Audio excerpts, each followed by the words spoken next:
Aux Gilets jaunes, nous sommes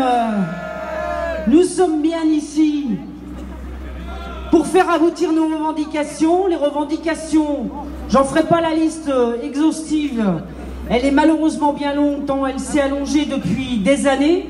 Évidemment, au premier chef, il s'agit enfin de faire avancer la question des salaires, puisque bien évidemment, la réponse apportée par M. Macron himself est insatisfaisante, je ne vous fais pas le dessin.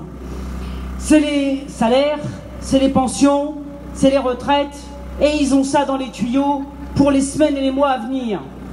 Il faut nous faire suer le burnous jusqu'à plus et plus encore. C'est insatisfaisant et c'est évidemment pour ça que les Gilets jaunes se sont mobilisés depuis début novembre, et ils ont raison. Ce sont les services publics que nous voulons non seulement sauver, mais développer ou redévelopper. Comment une république fonctionnerait-elle sans services publics? Ce n'est pas nos camarades des impôts qui diront le contraire, qui aujourd'hui doivent mettre en place le prélèvement à la source dans des conditions absolument dingues, comme dans bien des secteurs évidemment. J'ai appris ce matin que dans le primaire, ils annoncent à nouveau des suppressions de classes à hauteur de 48-49 classes encore cette année. C'est tout le milieu rural qui est déserté en matière de services publics. C'est donc tous les citoyens qui évidemment sont concernés par la mobilisation, et c'est bien pour ça que les Gilets jaunes sont mobilisés à juste titre. Alors dans ce contexte, Monsieur Macron, qui n'est pas à un coup près, a organisé un grand débat. Vous avez noté à quel point, jusque-là, il a entendu les revendications. Que nenni! Évidemment, il ne s'agit pas d'entendre les revendications. Nous l'avons bien compris, et c'est la raison pour laquelle, pour ce qui concerne notre organisation, en tant que telle, nous ne participerons pas à ce grand débat qui est une fumisterie, un enfumage total pour étouffer la révolte légitime qui se concentre dans les Gilets jaunes, mais pas seulement, bien au-delà. Ça fait des années qu'on porte des revendications qui ne sont pas satisfaites. Ce ne sont pas les organisations syndicales qui sont en cause, ce sont les gouvernements successifs et tous ces politiques qui ont décidé de nous réduire nos droits, nos garanties, et évidemment ça touche les plus fragiles dans un premier temps. Il s'agit de transférer au privé tout ce qui peut être rentable, tout ce qui peut rapporter à la finance encore et encore. Alors tout ça, on ne l'accepte pas et on ne l'acceptera pas, c'est bien pour ça qu'on est là. Mais ça ne leur suffit pas comme arme. Le grand débat, c'est fait pour étouffer la révolte, on a compris. Mais au cas où certains continueraient de vouloir manifester, eh bien il s'agit d'organiser la répression. Il y a la loi anti-casseurs, ou prétendue anti-casseurs, à l'ordre du jour. Eh bien, elle se met en œuvre, mes camarades. Ce matin, j'ai la presque douleur de vous annoncer que des manifestants tranquilles sur un rond-point qui diffusait quelques flyers ont été simplement matraqués, purement et simplement, sans discernement, alors qu'ils étaient agressés par des gens qui ne supportaient pas d'être freinés dans leur avancée pour aller au travail, parce que certains travailleraient pendant que les Gilets jaunes, eux, bien c'est bien connu, c'est comme les manifestants et les organisations syndicales, on ne bosse pas. Et donc on tape, sans discernement.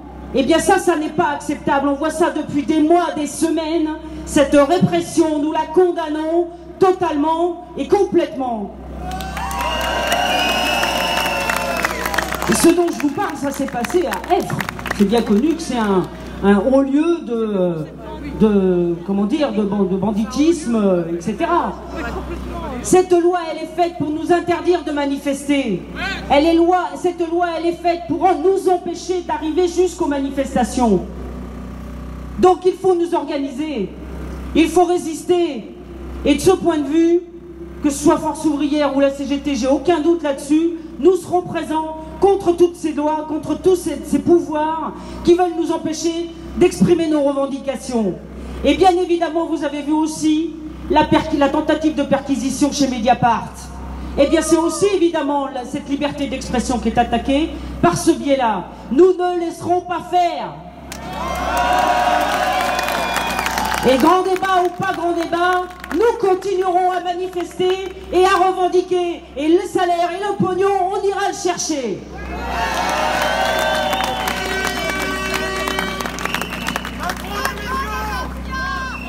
Merci Jocelyne.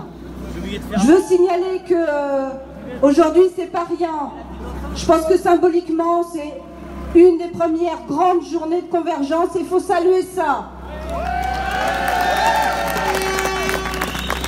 Je veux saluer aussi tous les salariés qui pour la première fois aujourd'hui se sont mis en grève. Et je pense qu'il y en a parmi les gilets jaunes.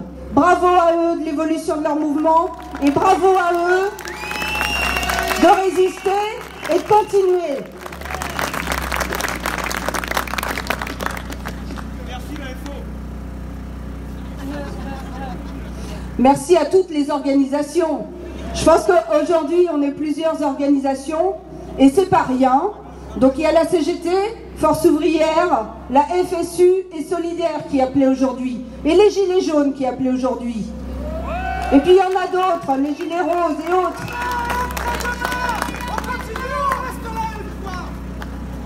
À la CGT, nous l'avons souvent dit et écrit, la première des insécurités est sociale. Pour ça, nous avons souvent été traités de démagogues et de populistes, voire de lepéno-gauchistes, par le secrétaire général de la CFDT, Laurent Berger. À l'épreuve des faits, force est de constater que nous avions raison. La crise sociale que traverse le pays est profonde et structurelle, puisqu'elle ne doit rien au hasard. Cette colère sociale exprimée par les différentes luttes dans les entreprises, par celle des retraités, des lycéens et le mouvement des Gilets jaunes, démontre que le mouvement social rejette la politique d'un gouvernement qui dégrade les conditions de vie et de travail de plus grand nombre. Je dis du plus grand nombre parce que vous le savez, une minorité gavée par la politique de Macron. Cette minorité a encaissé 57 milliards d'euros de dividendes en 2018, en hausse de 12%. Il est plus que temps que les citoyens se lèvent pour s'opposer à cette orgie financière qui vide nos poches pour remplir celles des riches. C'est ça l'urgence sociale. L'urgence sociale, c'est d'agir pour que les richesses reviennent à ceux qui les ont créées. Pas en un agglomérat de 26 milliardaires qui possèdent autant que 3 milliards d'individus les plus pauvres de la planète. L'urgence sociale, c'est d'agir pour une augmentation générale des salaires avec un SMIC à 1 800 €, des traitements, des pensions, des minima sociaux, ainsi que le rétablissement de l'échelle mobile des salaires.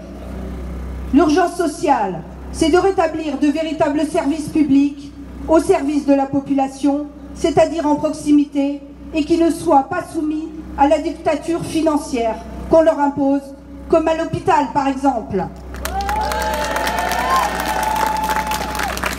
L'urgence sociale, c'est d'aller chercher l'argent là où il est, dans la fraude et l'évasion fiscale par exemple, 80 milliards, ou dans la suppression du CICE, qui à 54% de son montant, les 40 milliards, sert à engraisser les actionnaires, ou dans le réexamen des aides et exonérations accordées par l'État aux entreprises, les plus grandes bien sûr.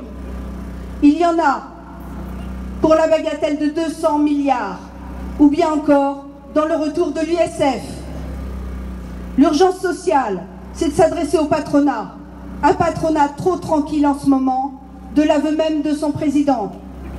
Pas trop égratigné, et il se permet même le luxe d'en rajouter sur l'assurance chômage et ainsi accentuer la chasse aux chômeurs.